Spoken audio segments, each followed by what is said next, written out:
dx over dt plus 5x।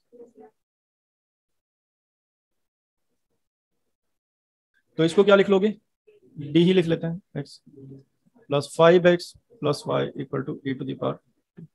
Independent t ही है, ठीक है, मतलब जहां x होता था वहां पर क्या है, t है। इसको बताओ क्या करोगे, dy minus x plus 3y equal to e to the power t। सही से लिखने का तरीका समझो, e टू द पावर, सबसे पहले x लिखो, तो x लिखोगे तो d plus 5x plus y equal to e to the power t, यही है। इसमें भी पहले x लिख लो, तो x plus d plus 3y equal to e to the power 2t। Equation first, equation second. पहले पढ़ा है हमने 9th 10th में, साइमल्टेनियसली सॉल्व करना, हो सकता है 8th में पढ़ा हो। एक को कैंसिल कर दो, दूसरा आ जाएगा। पहले बताओ क्या फाइंड करोगे, क्या कैंसिल करना चाहते हो, पहले क्या कैंसिल करना है ये बताओ, फिर बताएंगे करना क्या। x कैंसिल कर रहे हो, y कर ले पहले, तो दोनों ही बताते हैं। अगर y कैंसिल करना है तो इसमें किसका मल्टीप्लाई करोगे, d प्लस 3 का। किस में मल्टीप्लाई करोगे d प्लस 3 का, फर्स्ट में d प्लस 3 का मल्टीप्लाई करेंगे और ऐड करेंगे या सब्ट्रैक्ट करेंगे, सेकंड से सब्ट्रैक्ट करेंगे, किससे, सेकंड से। ये करने वाले हैं। तो पहले d प्लस 3 का मल्टीप्लाई करके फर्स्ट बताओ कितनी आ गई, d plus 3 d plus 5 x plus d plus 3 y d plus 3 e to the power t। अच्छा, दूसरी इक्वेशन बताओ क्या है, minus d plus 3y e to the power 2t।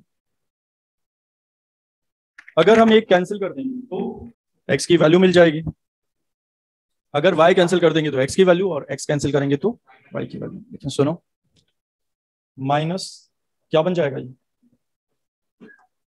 ये प्लस हो जाएगा, और ये माइनस, और ये माइनस, ये कैंसिल हो गए। तो बताओ कितना आएगा, कॉमन लेंगे तो कितना आएगा, d plus 3 d plus 5 minus 1, और बाहर क्या हो जाएगा, इक्वल टू RHS में बताओ कितना बचेगा, d plus 3 e to the power t minus e power 2t। इनको मल्टीप्लाई कर लेते हैं तो d square plus 15d, sorry 8d आएगा, प्लस 14, मल्टीप्लाई कर लेना, ठीक है, इक्वल टू।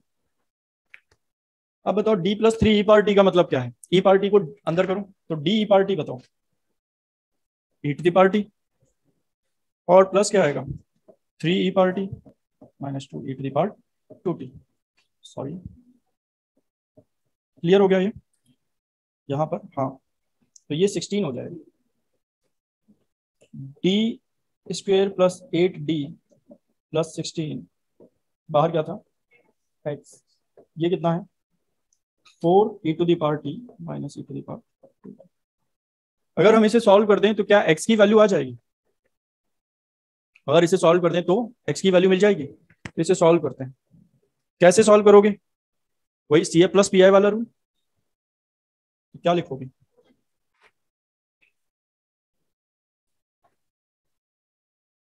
ऑक्सिलरी इक्वेशन बताओ कितनी, D square plus 8d plus 16, D square plus 8d plus 16, ये होली स्क्वायर है क्या,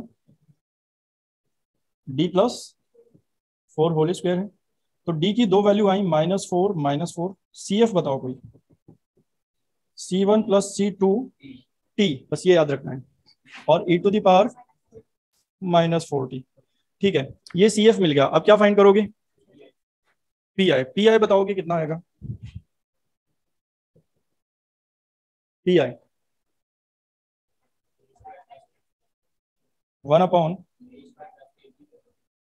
D square plus 8d plus 16, और क्यू क्या है 4 e to the power t minus e to the power 2t। क्या अलग अलग लिखना पड़ेगा इनको, तो अलग कर लेते हैं, बताओ क्या आएगा अलग करने पर। P I equal to 1/d² plus 8d+4, ज्यादा लिखना पड़ रहा है, d+4 लिख लेते हैं, होल स्क्वायर। ठीक है। और आएगा 4 a⁻t -1/d+4 whole square a⁻2t। क्या दोनों में एक ही वैल्यू अलग है? इसमें क्या पुट करोगे? d इक्वल टू ए का मतलब यहाँ क्या है? 1। यहाँ भी d equal to A put करोगे, और a का मतलब यहाँ क्या है? 2। डिनोमिनेटर किसी में भी 0 नहीं हो रहा है, तो सीधे सॉल्व कर सकते हो। सॉल्व कर दो, क्या आ जाएगा? पी आई इक्वल टू, ये 1 पुट करोगे तो 5 का स्क्वायर लिख देना, तो 4/25 e⁻t। वहां बताओ 1/36 e⁻2t। यहां तक क्लियर? सॉल्यूशन क्या आ जाएगा? फाइनल सॉल्यूशन क्या आएगा? y equal to, sorry y नहीं है यहाँ पे, किसकी वैल्यू आएगी इससे? अच्छा, किस इक्वेशन का सॉल्यूशन लिख रहे हैं? थर्ड। मतलब थर्ड का सॉल्यूशन मतलब फर्स्ट और सेकंड का फाइनल सॉल्यूशन आएगा। अभी किसको सॉल्व कर रहे हैं? थर्ड को। इससे x आ जाएगा फाइनली, तो यहाँ लिख देते हैं जिससे कोई कंफ्यूजन ना हो। क्योंकि अगर यहाँ y लिखा होता, सपोज हमने कैंसिल किया होता क्या x, तो यहाँ y लिखा होता फिर। अच्छा, y equal to C F plus P I, तो y equal to C1 + C2t e⁻⁻40 x, sorry, plus P I बताओ 4/25 e⁻t -1/36 e⁻2t। ये आ गया। अब सुनो, इसमें आंसर भी अलग अलग होंगे, अलग अलग बुक में देखोगे अलग अलग आंसर होंगे, क्यों होंगे वो अभी थोड़ी देर में बताएंगे, और कैसे चेक करोगे। तो अब हमारे पास दो इक्वेशन थी, थोड़ा रफ वर्क देखो। दोनों इक्वेशन एक बार बोलनी पड़ेगी, किसी को बताओ थोड़ा तेज, दोनों फर्स्ट और सेकंड जिसको माना था। d+5x+5 equal to e⁻t and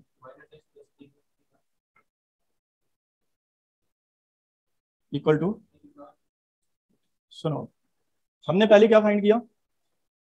x। अच्छा, x की वैल्यू हमें पता है। अब x की वैल्यू कहां पे लिखना ज्यादा आसान है, ये समझो। एक ये है और एक ये है। अब हमें x पता चल गया, तो y फाइंड करना है। y कैसे निकालोगे? x की वैल्यू किसी एक इक्वेशन में पुट कर दोगे। अब किस में पुट करेंगे ये सीखो। तो y इससे लिखा है e⁻t -d+5x, सही है। अच्छा, और इसमें बताओ, इसमें क्या लिखा है y? जब y लिखोगे तो पहले क्या आएगा? e⁻2t + x।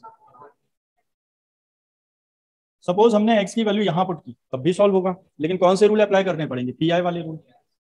और अगर हमने x की वैल्यू यहां पुट की तो भी सॉल्व होगा, लेकिन सीधे सीधे डिफरेंशिएट करना है। तो पहले तो ये समझना है कि कहां पे वैल्यू पुट करें। तो वैल्यू वहां पुट करना जिसमें, जैसे x पता चल गया हमें, अब क्या फाइंड करना है? तो ये देखो, y का कोएफिशिएंट कांस्टेंट किस इक्वेशन में है, उसमें पुट करूं। क्योंकि अगर y के कोएफिशिएंट में d होगा तो वो अपॉन में आ जाएगा।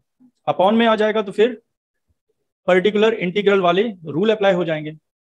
ठीक है। और अगर y का कोएफिशिएंट कांस्टेंट है तो उससे कोई प्रॉब्लम नहीं है, कांस्टेंट यहां जो भी हो अपॉन में आ जाएगा कांस्टेंट। तो समझ गए। तो अगर हमने x फाइंड किया है, तो बताओ सही इक्वेशन कौन सी है x की वैल्यू पुट करने के लिए, y फाइंड करने के लिए सही इक्वेशन कौन सी है, फर्स्ट या सेकंड? फर्स्ट। सपोज कुछ लोग y फाइंड कर चुके होते, कुछ लोग पहले y फाइंड करेंगे, तो वो किस में पुट करेंगे वैल्यू? वो सेकंड में पुट करेंगे। क्यों? क्योंकि जब x फाइंड करोगे, और अगर अभी भी कंफ्यूजन है तो लिख के देख लिया करो ऐसे, क्योंकि y पता चल गया x फाइंड करना है, तो x का कोएफिशिएंट d नहीं होना चाहिए, क्योंकि d होगा तो वो अपॉन में आ जाएगा। क्लियर हो गया यहां तक? दूसरी बात ये समझो, पहले वैल्यू पुट कर देते हैं फिर बताते हैं और क्या प्रॉब्लम आती है इसमें। तो कहां पर वैल्यू पुट कर रहे हो? From equation 1। वन इक्वेशन बताओ क्या था? d+5x+1। तो y बताओ कितना आ गया? e⁻t -d+5 कितना? x। तो y equal to e⁻t minus, हाँ बोलो, C1 + t, हाँ,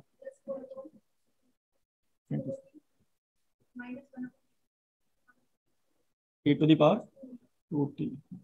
सुनो, अब पता है क्या करना है, जब इस ब्रैकेट का अंदर मल्टीप्लाई होगा तो डी के साथ जब आएगा तो डिफरेंशिएट हो जाएगा, और 5 के साथ आएगा तो 5 का मल्टीप्लाई हो जाएगा। सिंपल है। तो देखो y equal to e to the power minus T.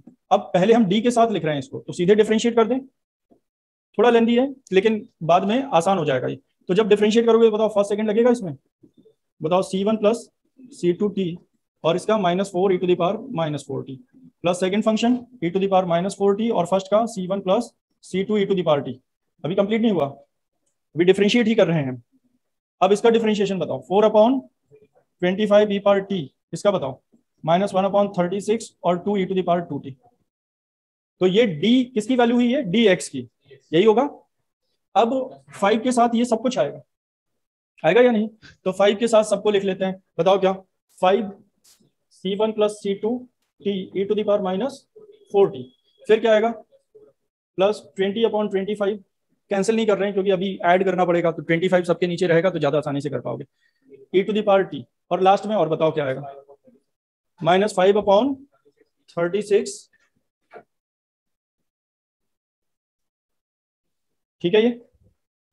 अच्छा, अब कैलकुलेशन है, उसे बहुत ज्यादा समझना नहीं है, खुद से करना है। ठीक है, बताओ y equal to e to the power -t, और इस ब्रैकेट के बाहर माइनस था, ब्रैकेट के अंदर ही सब कुछ सॉल्व कर रहे हैं।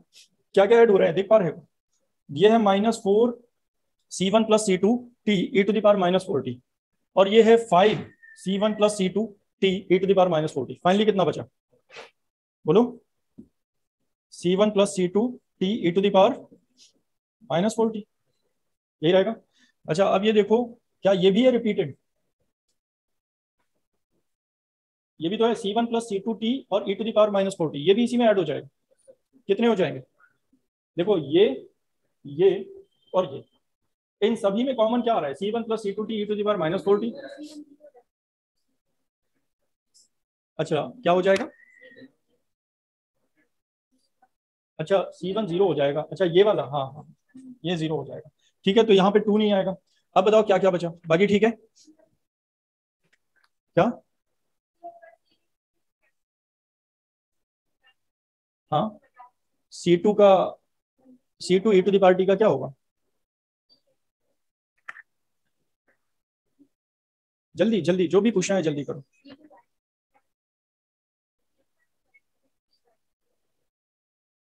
अच्छा, फर्स्ट डिफरेंशिएशन ऑफ सेकंड कर दिया, फिर सेकंड डिफरेंशिएशन ऑफ, ये बोल रहे हो कितना आ जाएगा c2 इंटू 1। अभी ठीक है।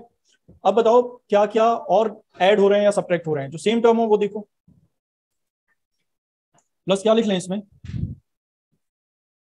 c2 e to the power -4t, c2 e to the power -4t, 20/25 और ये 4/25, दोनों प्लस में है, कितना आएगा 24/25 e to the power t। ठीक है। अब बताओ ये है 2/36 और ये -5/36, दोनों नेगेटिव हैं, तो -7/36 e to the power 2t। समझ पा रहे हो। अच्छा एक स्टेप और होगा इसमें, y इक्वल टू, माइनस वाले को चाहो तो ऐड कर सकते हो ज्यादा से ज्यादा, ये e to the power t है और ये कितना है 24, तो लिख दें सीधे, तो 1 - 24/25 1/25 हो जाएगा। तो बताओ कितना, 1/25 e to the power t, और वो प्लस हो जाएगा क्या 7/36 e to the power 2t, ये सब माइनस हो जाएंगे, तो -c1 plus c2t e to the power -4t, और ये भी -c2 e to the power -4t। Clear. अब सुनो, 4-5 मिनट का टाइम और लेंगे, और इसमें ये समझो क्या गलतियां होती हैं, लेकिन उसके लिए एक बार फिर से इक्वेशन बोलनी पड़ेगी। बताओ d + 5x + y e to the power, ठीक है। दूसरी इक्वेशन क्या थी, d + 3y e to the power 2, क्योंकि इसमें है ना, इसमें बहुत कंफ्यूजन होता है, और जब तक ये नहीं बताएंगे तो कहीं ना कहीं हमेशा कंफ्यूजन रहेगा। अलग अलग बुक में देखोगे अलग अलग आंसर मिलेंगे, क्यों वो देखो। अभी हमने क्या फाइंड किया था, पहले x फाइंड किया फिर y फाइंड किया, लेकिन ऐसा कोई रूल तो नहीं है, लेकिन ये जरूर है कि एक्स और वाई दोनों रिमूव करके, दोनों एलिमिनेशन से नहीं निकाल सकते हैं। क्यों, वो बता दिया। कोई एक एलिमिनेट करके करोगे तो दूसरी वैल्यू पुट करके ही निकालनी पड़ेगी, क्योंकि कांस्टेंट हमें वही चाहिए, C1 C2। तो इसमें किसका मल्टीप्लाई कर सकते थे, अगर कैंसिल करना है हमें पहले एक्स, तो इसमें कोई मल्टीप्लाई नहीं करना है। और इसमें क्या बोल रहे थे, D+5, और इसमें कोई मल्टीप्लाई नहीं करना है। तो डायरेक्ट कर दें क्या, इससे ये कैंसिल हो जाएगा। ऐड कर रहे हो तो क्या बचेगा बताओ, इसके साथ कुछ भी नहीं है और उसके साथ क्या है, तो D+3 D+5 आएगा, और फिर नहीं y नहीं, +1 भी आएगा, +1 और फिर y। सही है इतना। अच्छा, D+5 के बाद क्या है, e⁻²t और प्लस e⁻t। इसका मल्टीप्लाई करेंगे तो आएगा D² + 8D+16 y।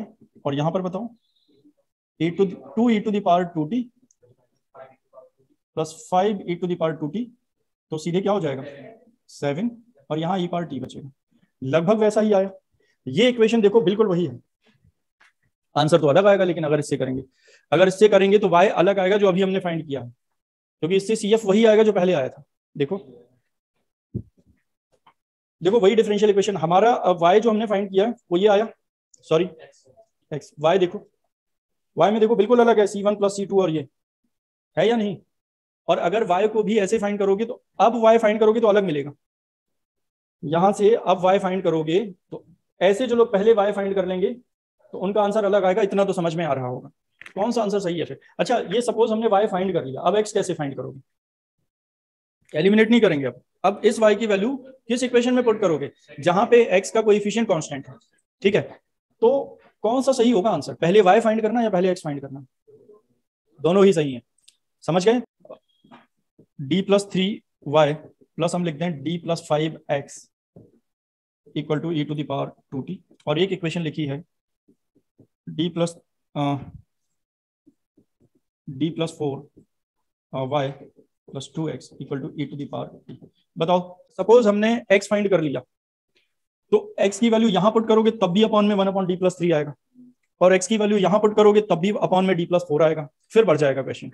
तो पहले से दिमाग में होना चाहिए बाद में हम किस इक्वेशन में पुट करने वाले हो। अगर हम ये पूछें इन दोनों इक्वेशन में सबसे आसान कौन सी वैल्यू पुट करना है और किस इक्वेशन में पुट करना है, सेकंड इक्वेशन में y की वैल्यू पुट करना सबसे आसान है, क्योंकि सेकंड इक्वेशन में x का कोएफिशिएंट कांस्टेंट है। तो अगर y की वैल्यू पुट करना ज्यादा आसान है तो पहले हमें y फाइंड करना चाहिए। समझ गए। तो ऐसे हमें समझना है, बाकी हो तो जाएगा वो किसी भी तरह से। लेकिन जहां पर भी, अब जैसे देखो अभी ये क्वेश्चन जो हमने किया था इसमें अभी तो ये D+5 था, अगर ये 1/D+5 होता फिर तो और लेंदी हो गया था, क्योंकि 1/D+5 के लिए अलग अलग रूल हैं। इसमें D = D+-4 लिखो, बाहर लिखो इसको, फिर इसे सॉल्व करो, साइन कॉस आएंगे तो उनके रूल अप्लाई होंगे। तो कोशिश करो कि PI वाले रूल अप्लाई ना हो। लेकिन अगर कुछ क्वेश्चन ऐसे होते हैं जिनमें कांस्टेंट है ही नहीं कोएफिशिएंट, तो फिर तो PI का रूल अप्लाई करना ही पड़ेगा।